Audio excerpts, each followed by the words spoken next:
Welcome to That Boxing Writers Podcast, the weekly podcast show about boxing.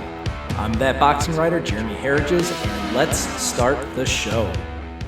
Hello, fight fans. I'm That Boxing Writer, Jeremy Harridges, and welcome to episode 4 of That Boxing Writers Podcast. Thank you guys for joining me, and thank you for listening, subscribing, watching, however you're getting it. We are everywhere right now. So if you're watching this, then you're watching it on my YouTube channel, That Boxing Writer. Please subscribe and like the video. Or you're listening on iTunes or Spotify or Google Podcasts or many other outlets.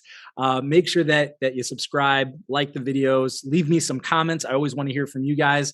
If you have any suggestions, any comments, I am ready and roaring to hear them. And this is a whole lot of fun. We're almost done with our first month of podcasts as we move on to the next month pretty soon. But here we are, August. We've got obviously the big Manny Pacquiao versus Yordenis Ugás fight coming up.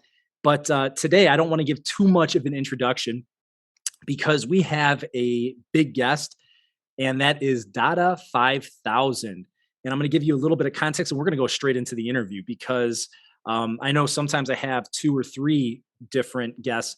But when it comes to DADA, as you're going to see, he's got such a big personality that, hey, he just took over the show for this week. So this is DADA's world, and I'm just asking the questions in it.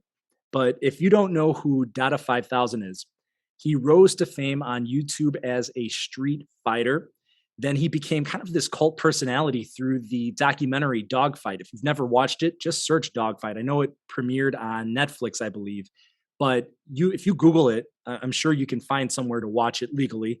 It's out there on viable sources, but it's fantastic. So basically, DADA 5000, after dealing with Kimbo Slice, that's how he kind of came into the foray of street fighting, or at least known to the general public, is he kind of fought on like these undercard backyard brawls underneath Kimbo Slice. He was working as Kimbo Slice's bodyguard. He's a big guy. He's like 6'3", 260, 270. Big, tough guy. So he could handle himself. I mean, he could fight.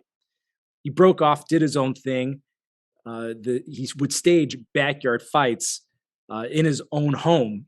And this would be in West Perrine, Florida. And he would host these fights, these big events. He would promote it. They were illegal. They weren't sanctioned, but he did it anyway. So he got this big reputation, got Billy Corben, the director, interested, and that's how they filmed Dawg Fight, the first documentary. Apparently, they're working on another one. That's what he told me, that Billy's coming out with another type of Dawg Fight too, which he briefly discusses in our conversation. We were mostly focused on his promotion. After that, he ends up taking on professional mixed martial arts. He was 2-0. Originally lost to Kimbo Slice in their grudge match. They had some bad blood there, and they settled it within the fight, but it was a brutal fight. He collapsed out of exhaustion, and as it turned out, he was dying. He was dying in the middle of the octagon. This was under Bellator, I believe. His heart stopped beating 2 times, had to be brought back to life twice, and fortunately, he's here to talk with us about his life in the streets, fighting in the streets, the backyard, a little bit about the MMA career, and now his big venture, BYB Extreme Fighting, which is a bare-knuckle legal licensed promotion. So the real question is, how did this big tough guy go from hosting these fights in his backyard illegally to being a co-founder of his own fighting league, which is now licensed, now legal? They're having, I think they're on BYB 6, and they've got a whole slate of shows, and they're a building roster of fighters. And now he's the head honcho. How did you go from the backyard to arenas? Well, that's what DADA is going to take us through today. He's a unique guy, really nice guy. I think you're going to enjoy this one. Ton of personality. And, he's a real kind of fighting philosopher. I wasn't expecting all his answers, but I think you're going to dig it. Here's my interview with DADA 5000. Hello, fight fans. I'm here with street fighting legend, promoter, MMA fighter, DADA 5000. DADA, how you doing? I'm blessed, man. Thanks for having me. Hey, thanks for joining me. I got to ask you, how did you get the nickname DADA 5000? Wow, interesting question. a lot of individuals, they could not pronounce my real name, which my real name is The Fear, right? Mhm. And they would often get it wrong, calling me everything except The Fear, right? So I made it easy for everybody. I just said DADA because my name is DHA, right? FIR. Mhm. So I just took off the H and just closed the D and the A together, da da. And the 5,000 is because just the way that I was thinking, as a little kid, I was always ahead of my time, and even when you look at where we're at today in 2021, we're still a long way from 5,000. 289,000 light years, 79,000 light years, to be exact. So I'm just getting started. I like it. That makes sense to me. So before you ever hooked up with Kimbo and kind of got out on the scene of street fighting on YouTube and things like that, were street fights a regular part of your life in West Perrine? Of course, survival of the fittest, you know. And like my mom said, always said, you know, I'm sending you to school to learn, not to get hit on, not to get beat up. So if we got bullied or picked on in school, then we're gonna get beat again when we get home, right? So, and listen, I'm no engine, but I know woe talk when I hear it. And on the streets, we ain't waiting for no bell. Soon as conversation go left, it's on from there. And I tell everybody this, I say, hey, look, we are bare knuckle fighting is the biggest sport on the planet. It don't matter, what an individual is doing now in mixed martial arts, in boxing, and then none of the other combat sports. They were all bare knuckle fighters.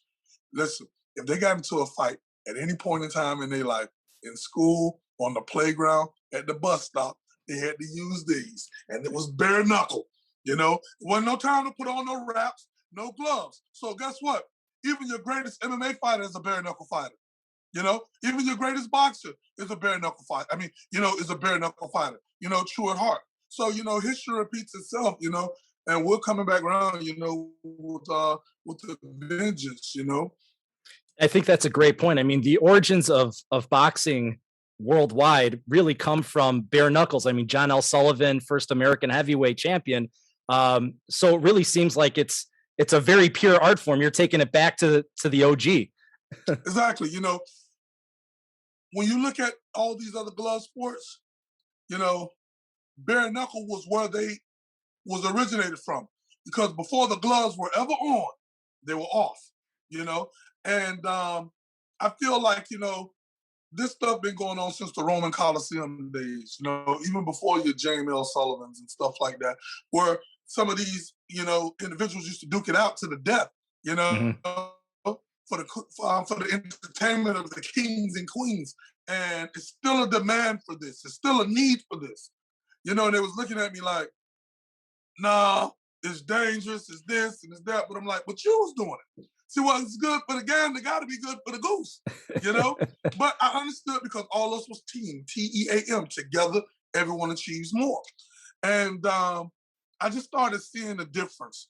And I said, you have other individuals out there, from Hispanics, to Haitians, to African Americans, to Mexicans, to albinos, to you name it. They all was inspired by that guy, right? Mhm. So I feel it was an obligation for me to create a platform to let anybody in their culture that feel that they got what it takes to bang, if they got what it takes to be the next, American or whatever badass, what I'm saying, of their time, hey, we gave them that opportunity.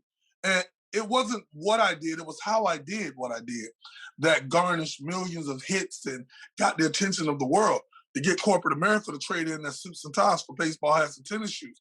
I just didn't do it. You know what I'm saying? I created something that was a taboo. Like this stuff doesn't happen. That's why you got these guys flying in to sunny South Florida to see this thing with their own eyes. You mean to tell me this is above ground? Because it was always said that bare Oh knuckle yeah. fight was underground. Yeah, Mm. it's above ground. And you can come out and you can see it, listen from the music, from the vendors, from everything. It was like a real event, and it brought a tense community together, and everybody was at one, as one, for that time, I just rewatched Dawg Fight for, I don't know, second or third time. And right before your first pro MMA fight, I think it was the commissioner or someone is saying, "Hey, if I'm going to license you, you got to stop doing the MMA, the backyard boxing. You can't do it; it's illegal." And you looked really bothered by it, and you looked like hesitant, like, but that's where I come from. That's what got me here. In that moment, are you thinking like, okay, I'm going to enter the pros, but someday I'm going to take this and I'm going to bring it out again. And now this is what we have. Look at it like this, exactly. And like I said, when, like you just stated, his reality is not reality, not where I come from, So when I go back, I still see people that was believing in me, depending on me to create an outlet. We've sent guys pro from the backyard. When you look at all of your biggest fighters, from the George Masvidal, they didn't fight in the backyard, they was in the backyard. From Bruce Leroy, from Level Martinez to you name it, man. From Core, who was with the UFC, we created opportunity. Why? Because with the help of these machines, ESPN, NBC, nominated 2 Emmys on Telemundo, National Geographic, Rolling Stones, Vice Media, Sun Sentinel, Miami Herald, Spike, Netflix. Who does that? Listen, I'm doing stuff that Big 10 companies, couldn't do. And it came from here, right? I didn't have no money. I didn't have no resources. I didn't have nobody that could pick up the phone call on my behalf and make something happen, but I knew what I do have. I got wisdom, knowledge, and understanding, and common sense. And I know how to put something together, I know how to put 2 and 2 together to come up with something good, not just for myself, but for everybody else, And a lot of people think that, I got here by accident. I'm well-versed, in the streets and, with the books, I wouldn't trade the backyard in for nothing in the world because, it was like going to school. I met every snake you can imagine. Every rat snake, grass snake, viper snake, whatever. And I know how to maneuver inside of a room full of people that want to see me harm, right? So you have to have some type of balance, I have a strategy and I have a point of execution with anything. So this shouldn't surprise nobody. I mean, when at one point, let's talk about obsolete, because I knew that one day bare-knuckle fighting would be obsolete. A lot of other people couldn't see it, but I'm not mad at them because they were nearsighted. They had short vision. It wasn't their vision. But guess what? It wasn't all easy street back there. I took a lot of, bumps and bruises, but I never gave up because me giving up, I'm giving up on all these other individuals, and I'm sitting back, and in the process of me sitting back, I said to myself, wow, I came up with concepts in this small room at the world's famous greenhouse that impacted and shaped the way people view extreme reality combat sports, not just in America, but all over the world. Everybody that you see that's doing this, they're looking in my, playbook, because we put it out there for them, I mean, listen, no one knew how to do this because everybody was scared. Everybody was scared. They were scared to go to jail. They were scared of the consequences. No one ever did it. And even Kimbo, he did it, but it was isolated. Even with him, it was a handful of people. It wasn't no crowd. It wasn't another. You didn't know that fight took place until the video aired. 100%. Right. I did my shows, in the front of everybody, live audience. That's what made me different. Why? I took all the chances. I took all the risks. I made all the sacrifice, right? To get this thing to what it is. Now that it's safe, everybody else want to come out and want to do it. But where were there, when one's freedom was on the line. When I'm getting told, hey, you will get arrested if you do this next show. Well, guess what? Y'all gonna make me into a superstar because I'm doing the next show. And we did the next show, It was a fun ride. Now with this next phase of evolution, they're going to really see exactly, what DADA 5000 BYB Extreme, is all about. Tell me a little bit about how difficult and what was the process where it moves from this kind of taboo underground, you'll get arrested, to, hey, now this is a legitimate licensed sport. What made it click to happen? Being persistent, right? Consistent, relentless, always moving forward in a positive, productive manner, pushing the envelope and moving the needle. You got ESPN saying, hey, look, this went out to like 12 million people. Ratings of E60 has never been higher. So now you got millions of people that's seeing this thing for the first time. So now that piques their curiosity. Mm-hmm. These are the things that make you go, So now people go to research and people go to, trying to find out more. And just like everything else, right?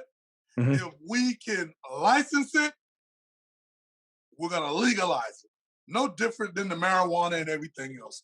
In this game, in this day and age, right? You need a license in everything that you do.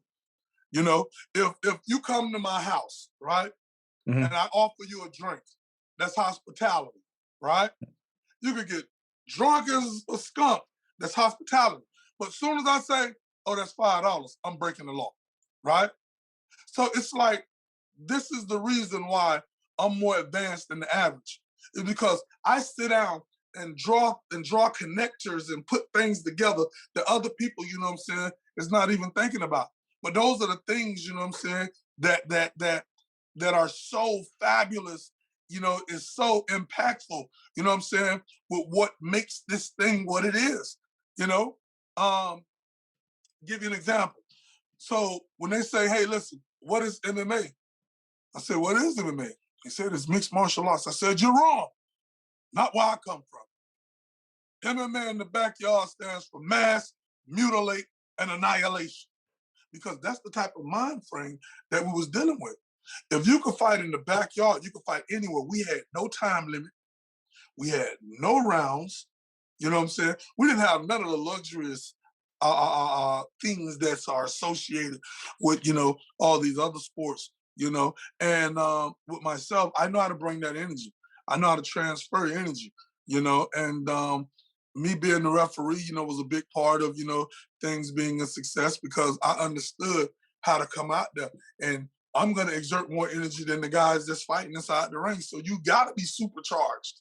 You know what I'm saying? Because when I'm by you, you know what I'm saying? It's like that's that little bit of everything that you was just about ready to quit, and you dig down deep and you find something about yourself, that you didn't know, And when you look at everything that we've done inside the backyard, it will never be done again. Mm-hmm. They say, individuals, they are only as good as your last outing, right? But we are the originators. We are the creators. You know what I'm saying? Others are the duplicators and the imitators. They're only as good as the moves that we make for them to emulate, And like I was telling, some of the guys, I said, man, listen, I'm finna turn up. We're on this level, but at the end of the day, you know what I'm saying? It's like, this is urban. And Dada's an urban legend.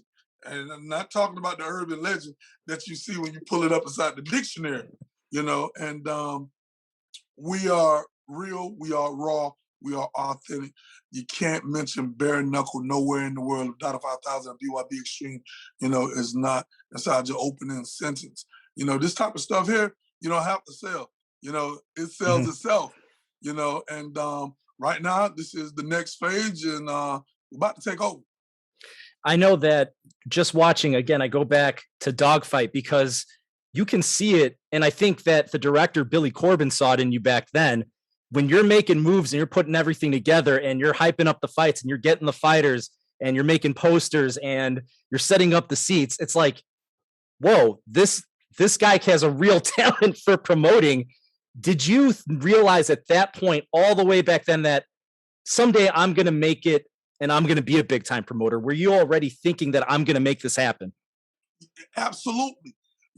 Because, and that was my motivation, because I was sitting back, and I was doing all this. I was the promoter, I was the matchmaker, I did the marketing, I did the promotions, I'm out there because I wasn't using internet. Internet wasn't even what it was, 10, 12, 13, 14 years ago.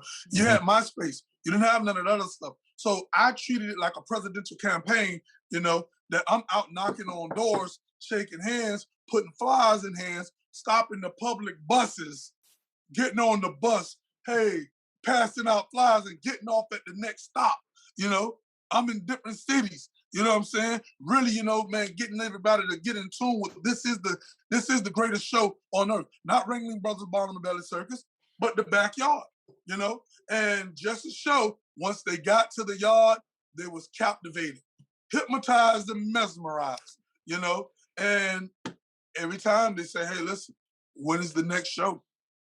We want to know when is the next show. So where I was, to answer your question, where I was back then, right, is where people is at now. You know what I'm saying? So I'm like way out there because I'm already working on the next moves. And it's gonna be awesome. See, a lot of these individuals, they don't have character, they don't have personality, they're not articulate. You know what I'm saying? They're not charismatic. They're not likable. So The Rock once said, hey, you don't have to be the best like. He just said don't. Some people don't know how to tap into their inner self. So when you talk about, what I'm saying, the enemy, if I said the inner me, a person will say the enemy. No, the inner me. The genius comes from within. It's not on me, it's in me. You know what I'm saying? So you could drop me off in the desert and come back, a couple months later, you're going to be like, how the heck did this guy, build a building with running water and electricity, So that type of stuff right there, you can't buy it. No one could give it to you, you got to have it. You got to have it. So tell me a little bit about, where you're at now to where you see yourself, in your promotion, BYB. Where do you see it a year from now? What are kind of like your thoughts on how to get it to where you want to be in the future? Okay. When you look at BYB Extreme, right, which is, a bare-knuckle promotion, it was formed of originality. It was built from the ground up. So it has substance. That substance has value. It's credible because people can fact track it back to its conception. All this other stuff come up out of the blue, right? So because we have, such an awesome history that's rich on culture, we go anywhere. Different cities, different states. And when you say DADA 5000, I've done too much work for people to be like, who is that guy? No, they already know. So I don't need no introduction. You already know what you're going to get, you know what I'm saying, if we're coming to your city. You're going to get your money's worth. It's going to be an action-packed show with more explosive than a stick of TNT. The real winners are the fans, that get a chance to see this in person. So I really think that this right here will be, this time next year on its way to being a Fortune 500 company. Rolling Stones already says, Forbes already says that, hey, listen, this is $1 billion, business. And rightfully so. We're only getting bigger and better with every show, and we got some tricks up our sleeves, that the fight fans, are gonna just love, So yeah, we're gonna be larger than life, and everybody knows it. You've got your next show planned for September 11th. What does the map for 2020 look like after that? And have you already started putting pieces together for 2021? Have you started putting the pieces together for 2022 as well? Of course, more shows, different cities, different states. More marketing. You know what I'm saying? More bigger rollout. Getting some big name guys.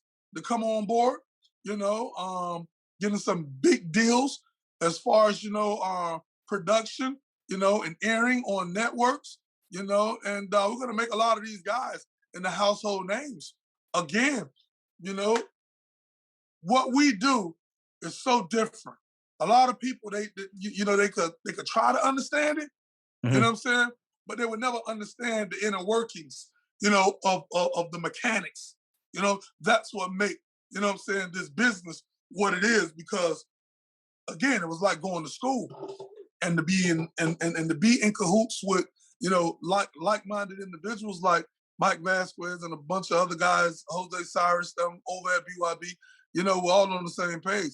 And that right there, is to be the best on the planet, and take over, like world dominance when it comes down to bare-knuckle sports and entertainment, and a lot of people, and I'm not a cocky or arrogant person, I'm confident because I know what I did with nothing. I ain't even say with this because I didn't even have this. I had nothing, and I made mountains move because I believed in myself and I had faith that all things are possible, And now that, we're working with a little something, I mean, the rest is self-explanatory, People are going to be in trouble, In the backyard, I had no competition. I annihilated competition.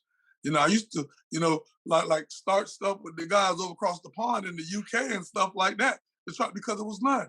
So now, and pay attention to what I'm about to say next. They say DADA 5000, you're a promoter.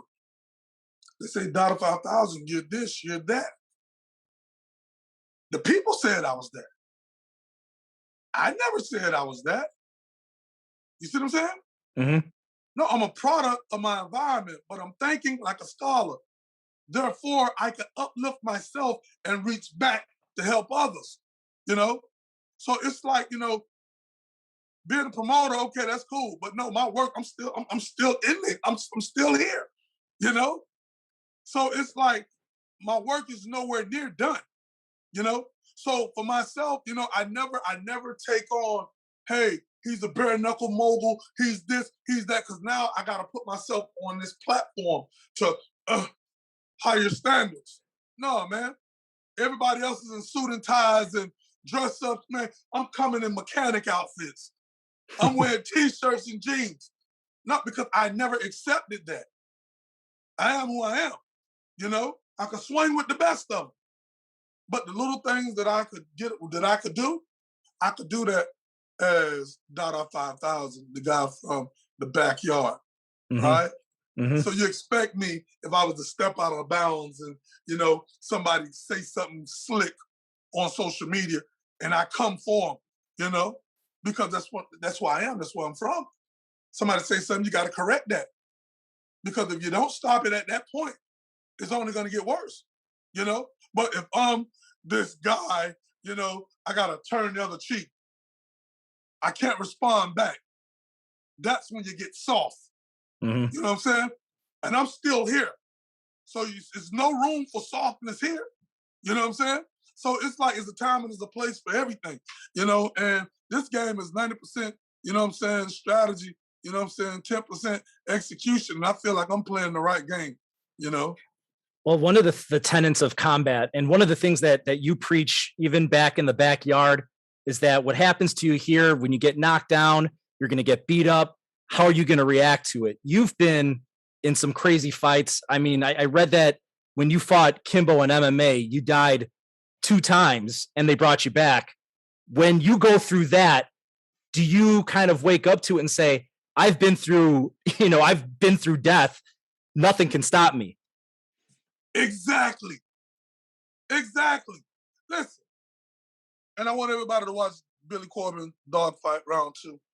It's going to be a real eye-opener, behind the scenes, when the camera goes off, the reality, takes center stage over, the show, But to answer your question, yeah, it's nothing that none of these guys could do to me, man, because their heart ain't like mine. I knew something was going wrong with my body in the second round. I could have quit. I could have took a knee. You know what I'm saying? That's not who I am. You heard the phrase, go out on your shield? Mm-hmm. I was willing to go out on mine, and I did. You know, no retreat, no surrender. A lot of people, when they, oh man, something wrong, and they're looking for a way out. You know what I'm saying? My way out is to go through you. You know, and again, you can't teach that. You know, fear. What is fear? You know what I'm saying? Got it right here on Mall. You know what I'm saying? False evidence appearing real. If you're standing if you're standing in front of me, you know what I'm saying? You're an illusion. You know what I'm saying? I'm gonna do some crazy stuff to you. You know what I'm saying? Because you're not real. This is false evidence appearing real. You know, and when you go to blocking things out, that's that cerebral type of mentality. Like an old lady say, "Hey, young man, you know, could you take this table out of the house and break it up and make it fit into that trash bin out there?" That's that opponent. So you block it out. So you're gonna dismantle that. You know what I'm saying? So you don't hear, you don't feel, you know. And it's like after the threat is eliminated, then you go back to your same self. You know, it's a switch that you gotta, you know what I'm saying, click on. You can't leave it on, because if you leave it on, you're gonna get yourself in trouble. You know, you gotta be in full control. You gotta know when to hold them and when to fold them. That was a song, right? Kenny Rogers. You got it. A couple more questions and I'll let you go. I appreciate the time. Looking at the realm of BYB, you've got MMA fighters, you've got former boxers. Do you feel that either one of those disciplines has an advantage over the other once they get into the trigon? No. You want to know why? Because, oh man, that was golden. That was golden. You know, the triangle ring, the mighty trigon, right? When you look at astrology and numerology, you know, astrology with the stars, the numerology with the numbers and the points and stuff like that. This goes back to what I said, putting things together, right? So when you see this haircut, right? I've been wearing this haircut for more than 14 years, right? Could you tell me what shapes are in that haircut? You got all the triangles going. This right here alone just let people know, you know what I'm saying, how far I was on this. You know, I put them as upside down triangles because if I would have put them the right side up, you know what I'm saying, it would have been too easy to figure out. So when people say, man, where did this come from? I'm like, man, the blueprints, man, have been around for a long time, you know? But why the triangle? You know, because the triangle is the most feared, the most respected, the most dominating, the most, you know, the most perfectly built form for combat.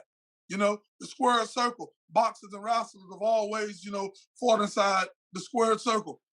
Octagon, MMA fighters in the octagon.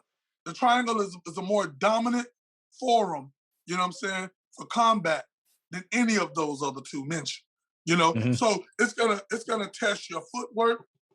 It's gonna test, you know, your skill level, because unlike boxing and unlike the octagon, you can't bring your bicycle in the trigon. We've seen people run from each other, you know, in the octagon and stuff. You can't do that. You got to fight.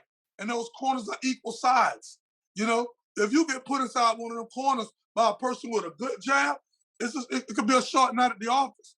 So I think that a boxer, you know, he's going to have to rely on, you know, other things other than his fighting, you know, not just his fighting. He's gonna have to, you know what I'm saying, be mindful that that's not a boxing ring that you've been in for years. In MMA, that's not an octagon. So, you know, when you look at somebody who's in that thing 24/7, you know, it's gonna be painful. Put it like this right here. Somebody's getting knocked out, you know. Somebody's getting knocked out, you know, and that's what it was built for. You know, people are still wondering how DADA 5000, the BYB Extreme, did it like the pyramids. You know, the Bermuda Triangle. Oh, she was caught inside of a love triangle. The triangle is associated with so much in our day-to-day life than any other sport, than any other shape in existence. You know? So it's like, for me, yeah, it was a no-brainer. And now that we got the world's attention, you know what I'm saying, it's gonna be game over. So boxers have a shot. Anybody who gets inside has a puncher's chance. But if you're not familiar, you know what I'm saying? You take your eyes off your opponent to look down 1 second. That's all it takes. That's all it takes. I love it. I love the explanation. I love the symbolism behind it. I love the fact that it's from you, it's of you.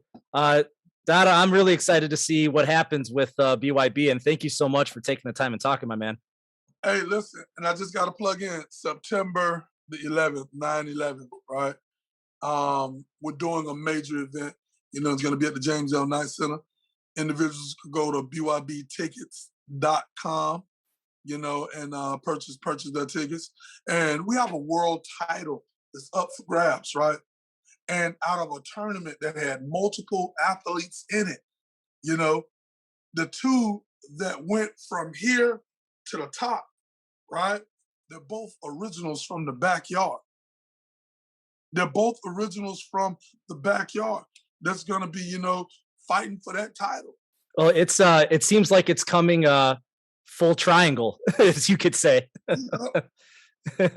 Dada, thank you so much, and best of luck going forward. Hey, thank you for having me, man. I appreciate it. And to everybody, follow BYB Extreme, you know, on subscribe to the YouTube channel, BYB Extreme, you know, website, you know, social media, all around the board. I love it. Thank you, Dada. Yeah. Well, that was a very unique interview with a very unique individual, Dada 5000. Thank you for coming on the show. Excellent guy. I'm really excited to see where BYB goes in the future. Again, he's got his show coming up on September 11th, and he's doing it. He's doing it. His promoting experience from the backyard is serving him well now that he's running the show as a professional organization. Look forward to talking to him again as his venture continues to succeed. Well, the final thing that we're going to do is do a quick preview of and prediction of Manny Pacquiao versus Yordenis Ugás, which happens this Saturday, August 21st. We're just a couple days away. Now, obviously, we were meant to have Spence. Spence, as we found out, had a torn retina and, you know, was dealing with some stuff. Is a serious injury, and some people doubted him. Doctors' reports have come out. It's been verified. It's real. I mean, there's no backing out. He had no reason to back out for this one. He was in the best shape of his life. If you heard episode, was it 2? I think it was 2, where we actually, no, I think it was just the last one, 3, where we talked to Adrian. Adrian told us that he was in phenomenal shape, and then boom, he's out. So best wishes to Errol Spence, hoping that he makes a quick recovery. Ugas steps up to the plate. Now he's got Manny Pacquiao. Manny Pacquiao's 42, going on 43. But again, Ugas, 35 years old. He's got the height. He's got the reach, but that's pretty typical for every Manny Pacquiao about ever since he moved up from a light flyweight to a welterweight. He's a small welterweight, but he's got that heart. He's got that drive, and there's no quitting him. So taking a look, I just pulled up some CompuBox numbers again. Whether you like them or you hate them, they provide us insight. And over the last few fights that we've seen, and really I'm just looking at their last 2, or actually their last bout, Ugas against Abel Ramos, I believe it was, threw 768 punches according to CompuBox numbers. Pacquiao against Thurman, which was 2 years ago, threw 686 punches according to CompuBox numbers. So Ugas has a motor as well, but so does Manny. I don't think Ugas is going to be able to throw that type of volume. I think Pacquiao is going to be aggressive throughout the entire fight. He's going to be pushing the action. He's going to be coming forward. If Ugas tries to come forward, then he's going to nullify his reach advantage. I see Ugas being on the run. Not that he's going to run, but being definitely the counterpuncher and not showing kind of that aggressive form that he showed against Ramos. Can he counterpunch? Can he be effective? Sure. And Manny Pacquiao's there to be hit. Against Thurman actually hit him 210 times. Ugas isn't the easiest guy to hit. Ramos hit him 109 times, and he held up well to those punches. So what happens here? A lot of people are predicting that Manny Pacquiao is going to get the late stoppage. There's certainly a chance for that. I mean, we're talking about Pacquiao. But you also have to think about when was the last time that Manny Pacquiao scored a knockout. And that was back in 2018 versus a shot Lucas Matisse. He scored a TKO in 7. Before that, you would have to go all the way back to 2009 to Miguel Cotto. So even though he's got good knockout numbers, he hasn't been a big knockout puncher as of late. And I think you got to take that into consideration here. Ugas has lost a few times, I believe 4, and he's never been stopped. Considering Ugas's chin, considering Pacquiao's age and his power at welterweight, I don't see him scoring a knockout against Ugas. Do I think he wins the fight? Yes, but I think he wins it by decision. So I'm not seeing the evidence there. And again, you got to build in the styles.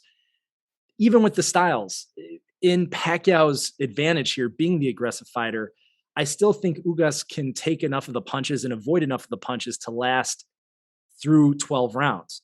So I'm saying that Pacquiao wins this one by unanimous decision. He had a split decision against Keith Thurman in his last bout, but again, that was 2 years ago. I expect there to be some rust. I expect there to be some time to get this in.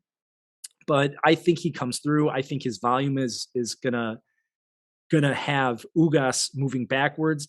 And I think he's going to be able to land on Ugas better than he did against Thurman. I don't think Ugas has the power to damage Pacquiao like Thurman did. And Thurman did cause damage to Pacquiao. I was there for that fight. He hurt Pacquiao in that fight. I just don't see Ugas having the type of power necessary to hurt Pacquiao. I think he's like a 40% knockout rating. That's not going to do it against a guy like Pacquiao, even a 42-year-old Pacquiao. Can Pacquiao be outboxed? Maybe. But I don't think Ugas is a young enough guy to really take advantage of Pacquiao's age.